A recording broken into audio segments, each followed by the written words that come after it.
Salli wa sallim ya salam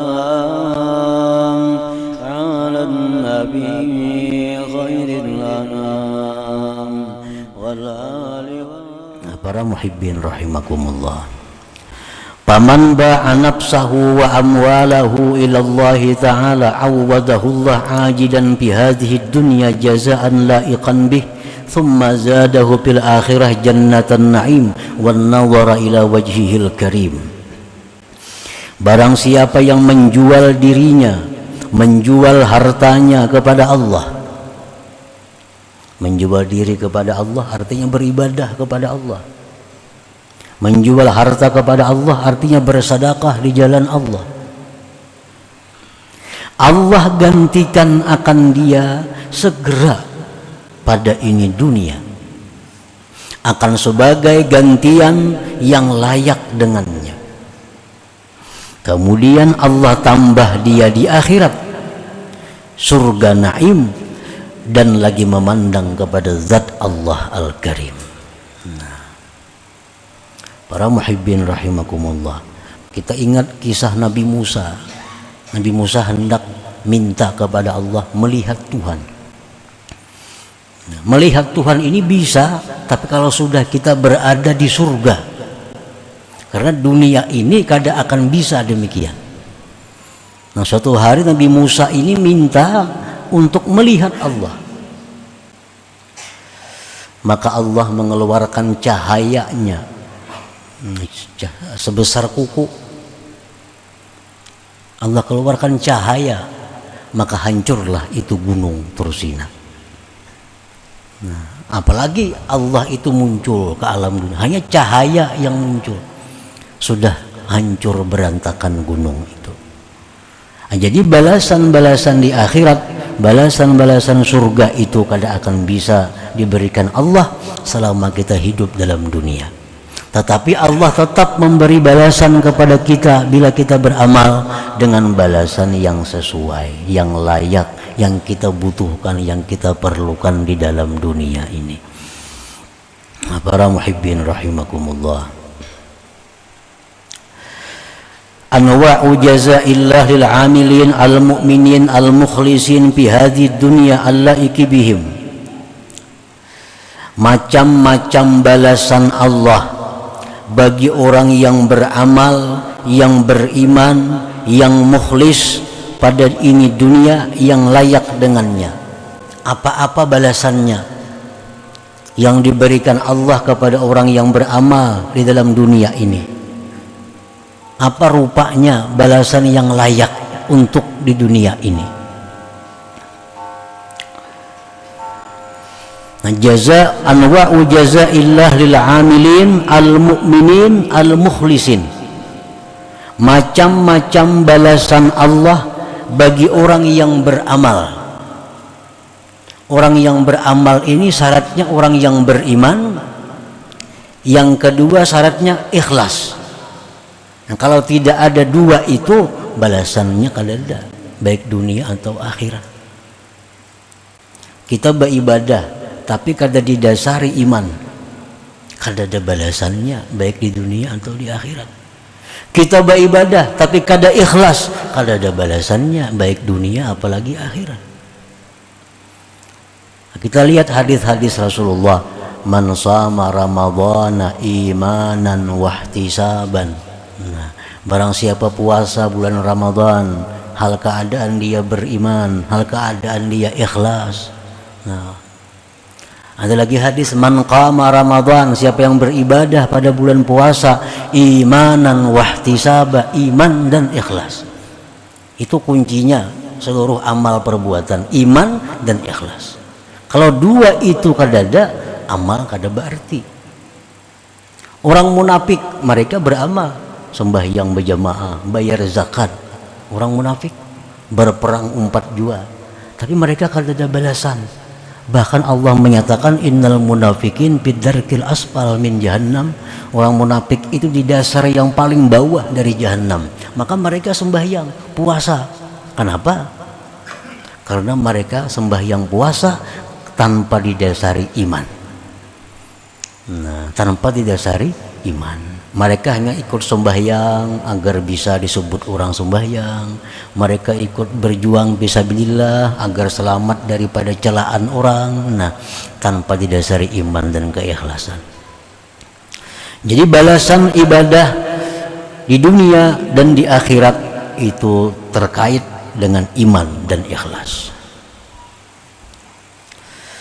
Macam-macam balasan Allah yang patut diberikan di dalam dunia ini. Pertama, al-hayatut tayyibah, kehidupan yang baik. Allah berfirman, man amila salihan min zakarin aw untha wa huwa mu'min falanuhyiyannahu hayatan tayyibah. Barang siapa yang beramal saleh, laki-laki atau perempuan, dan dia beriman, kami berikan dia kehidupan yang baik. Nah, kehidupan yang baik itu adalah balasan yang disegerakan Allah di dalam dunia ini kepada orang-orang yang beribadah kepada Allah. Apa kehidupan yang baik itu? Bagaimana kehidupan ini disebut baik? Para ahli tafsir menyatakan 5 hal.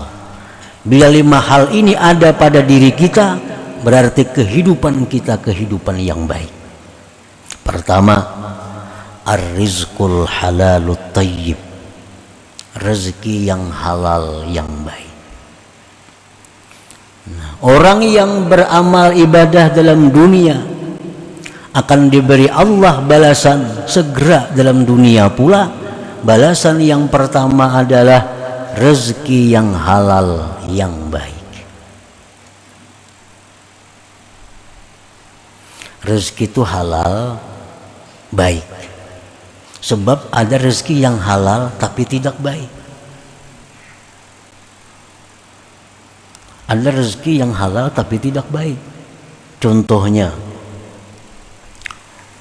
orang bekerja pekerjaan yang halal, misal bertani, beternak. Tetapi dalam bertani, beternak, mereka meninggalkan keperduan mereka. Sembahyang kada sempat, beribadah ini kada sempat karena kesibukan dalam pertaniannya dan peternakannya atau perdagangannya. Padahal hasil bertani itu halal, beternak itu halal, berdagang itu halal, tapi tidak baik. Kenapa? Karena dalam melaksanakannya mereka melalaikan perintah Allah Subhanahu wa ta'ala. Halal tapi tidak baik.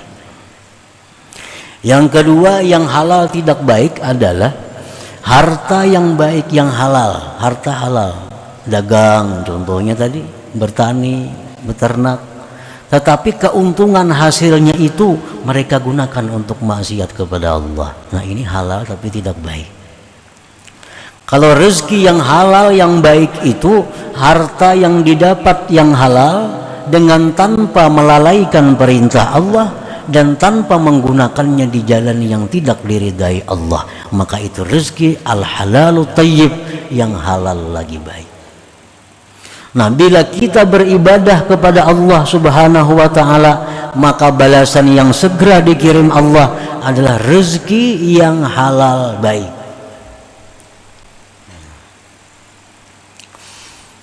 Yang kedua yang termasuk dalam kehidupan baik itu adalah al-qanaah. Al-qanaah, lawanannya tamak, lawannya tamak. Dia sudah dapat rezeki yang halal dan baik, dan dia merasa cukup dengan rezeki itu. Nah, merasa cukup ini halal. Karena orang tamak itu hidupnya kada baik. Orang tamak itu hidupnya kada nyaman. Orang tamak itu hidupnya susah. Hidup ini akan senang, hidup ini akan bahagia bila ada qanaah di dalamnya. Qanaah artinya merasa cukup dengan apa yang diberikan oleh Allah, tanpa menghendaki yang lain-lain yang bukan miliknya, yang bukan miliknya.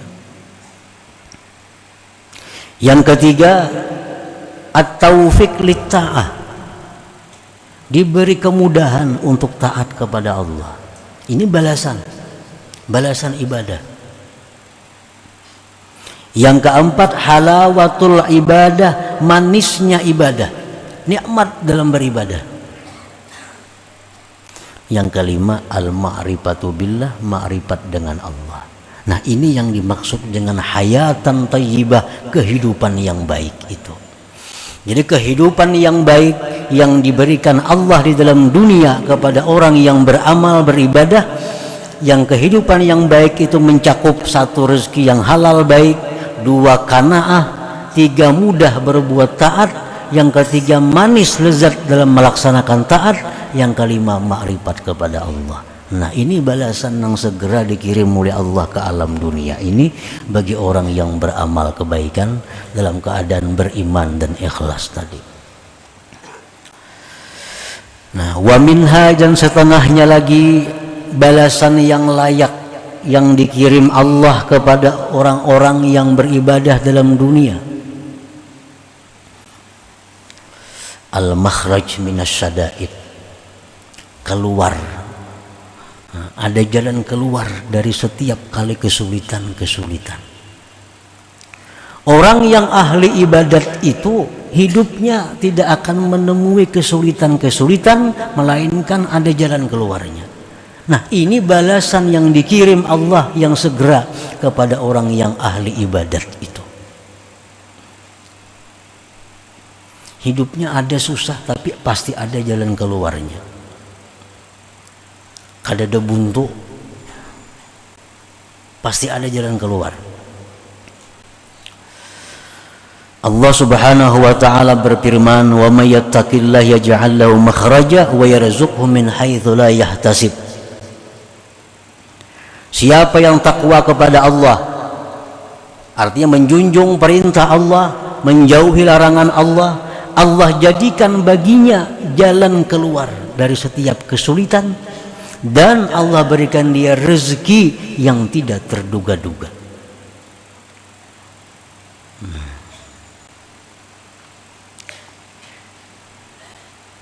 Jadi orang yang ahli ibadat itu kada mau susah hidupnya, kada mau sulit. Setiap sulit ada jalan keluarnya, dan selalu ada rezeki yang datang tanpa terduga-duga, tanpa disangka-sangka. Yang direncanakan, yang dihitung bisa gagal, tapi yang kada disangka-sangka itu yang datang. Nah, ini balasan Allah yang disegerakan kepada orang yang taat kepada Allah. Para muhibbin rahimakumullah, Nabi Ibrahim alaihissalam contoh. Beliau sekian tahun menginginkan anak, diberi Allah anak laki-laki, Ismail alaihissalam. Begitu sayangnya Nabi Ibrahim kepada Ismail ini, luar biasa cintanya Ibrahim kepada Nabi Ismail. Allah perintahkan Nabi Ibrahim untuk menyembelih Ismail itu.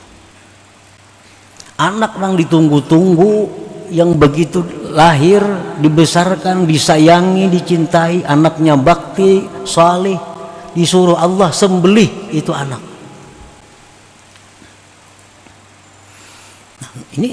Ini perintah Allah, perintah Allah, dan ini sulit. Perintah Allah lagi sulit. Sulitnya apa? Menyembelih anak. Tetapi Nabi Ibrahim sebagai seorang rasul, beliau sangat takwa kepada Allah, selalu menjunjung perintah Allah bagaimanapun sulitnya. Dan Allah mengetahui hati Nabi Ibrahim, kesungguhannya untuk menyembelih anak.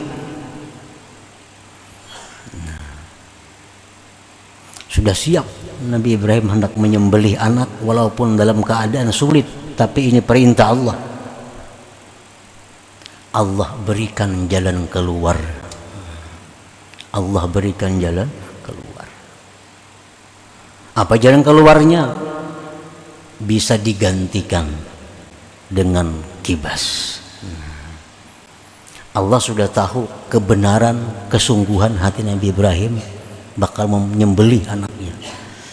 Karena beliau menjunjung perintah Allah, dalam posisi sulit Nabi Ibrahim, Allah berikan jalan keluar. Ujar Tuhan, wahai Ibrahim, Ikan boleh aja kadang nyembelih anak itu, tapi ganti dengan kibas. Mana kibasnya? Kibasnya turun dari langit. Nah ini wa yarzuqhu min haitsu la yahtasib. Sulit pasti ada jalan keluar. Rezekinya kadang terduga-duga. Kibasnya turun dari langit. Disembelihlah kibas itu. Nah ini contoh nyata bahwa setiap kali orang yang menjunjung perintah Allah, bila mereka dalam kesulitan, pasti Allah berikan jalan keluar dan Allah berikan rezeki yang tidak terduga-duga. Ini balasan yang disegerakan Allah kepadanya di alam dunia ini. Belum lagi balasan di surga tuh kaina bahasa lagi nih tuh. Ini khusus balasan yang diberikan Allah kepada orang yang saleh, yang taat di dalam dunia ini.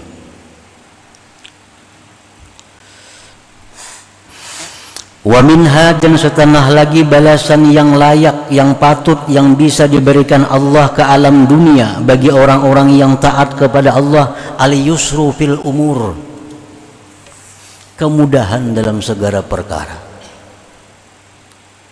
Orang yang selalu taat kepada Allah, dia mendapat selalu mudah, mendapat selalu kemudahan dalam hal-hal apapun. Ada dia sulitnya, apapun yang dihadapinya mudah. Karena Allah sudah menjamin ini. Allah akan memberikan kemudahan bila orang itu takwa kepada Allah. Wa may yattaqillah yaj'al lahu min amrihi yusra. Barang siapa yang takwa kepada Allah, Allah jadikan perkara orang itu mudah. Apa aja baginya mudah. Hendak apa aja mudah. Di mana aja mudah. Nah, itu memang balasan Allah yang disegerakan di alam dunia ini kepada orang-orang yang takwa kepada Allah Subhanahu wa ta'ala.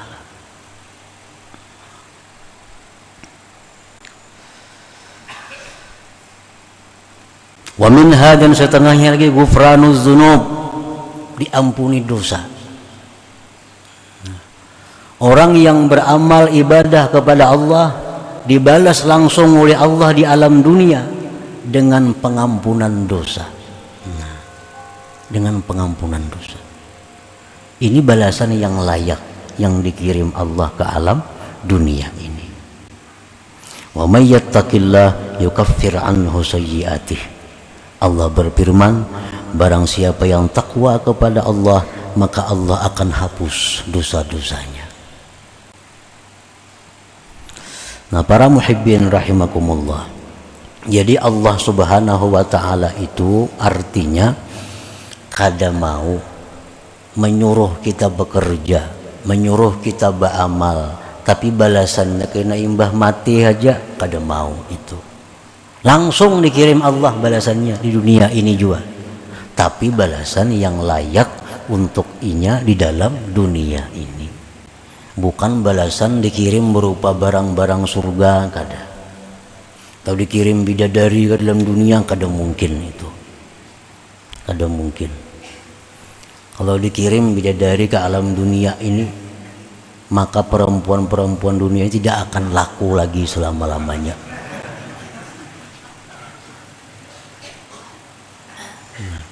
Ada orang-orang aulia yang bermimpi masuk surga, makan makanan surga, makan makanan surga. Begitu bangun guring, beberapa hari melihat makanan dunia selalu muntah. Nah, hanya bermimpi makan makanan surga. Ada aulia-aulia Allah yang dimimpikan Allah masuk surga dan diberi bidadari. Begitu bangun guring, maka dia sangat tidak senang, sangat tidak suka kepada istrinya sendiri. Hanya dalam mimpi melihat bidadari, apalagi dikirim orangnya ke dalam dunia ini. Nah, maka itu kada cucuk, kada layak. Nah, jadi Allah mengirim balasan ibadah itu yang layak, yang patut bagi negeri dunia ini. Pasti dibalas Allah dengan balasan yang kuntan. kada terlambat, kada terhutang.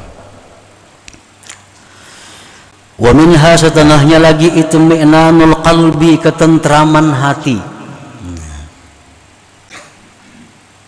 Firman Allah, ala bizikrillah tatmainnul qulub. Ketahuilah bahwa dengan berzikir kepada Allah itu hati tentram. Nah, kita berzikir la ilaha illallah, la ilaha illallah, itu dibalas oleh Allah. Dibalas Allah dengan apa? Dengan ketentraman hati. Hati jadi tenang, hati jadi nyaman karena berzikir kepada Allah tadi. Andai kata ada orang yang berzikir kepada Allah tapi kada mau tenang hatinya, mungkin pertama satu, berzikirnya kada dasar iman.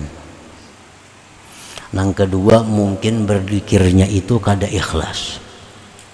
Yang ketiga, mungkin hatinya mati.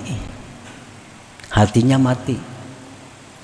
Kalau hati orang itu hidup, kalau orang punya hati yang sehat, dia berzikir dengan ikhlas dan iman, pasti ini Al-Quran, pasti Allah berikan ketentraman hati, ketenangan hati bila mana kita berzikir kepada Allah Subhanahu wa Ta'ala.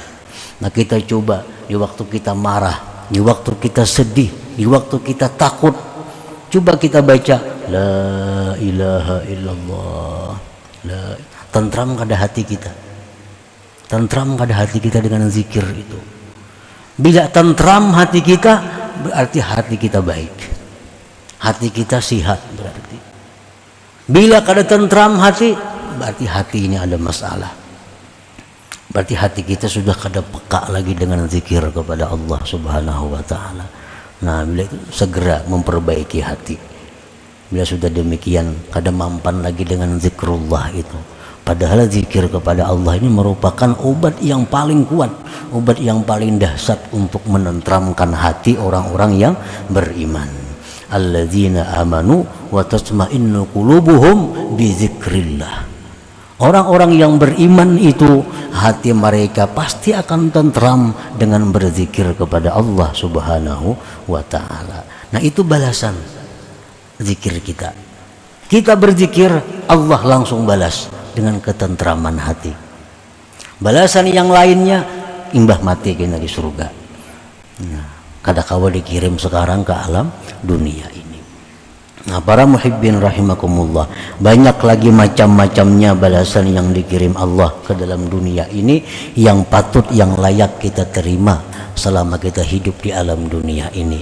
Namun contoh-contoh tadi sudah membuktikan bahwa Allah Subhanahu wa Ta'ala kada akan berhutang untuk membalas amal ibadah yang kita tujukan kepada Allah Subhanahu wa Ta'ala.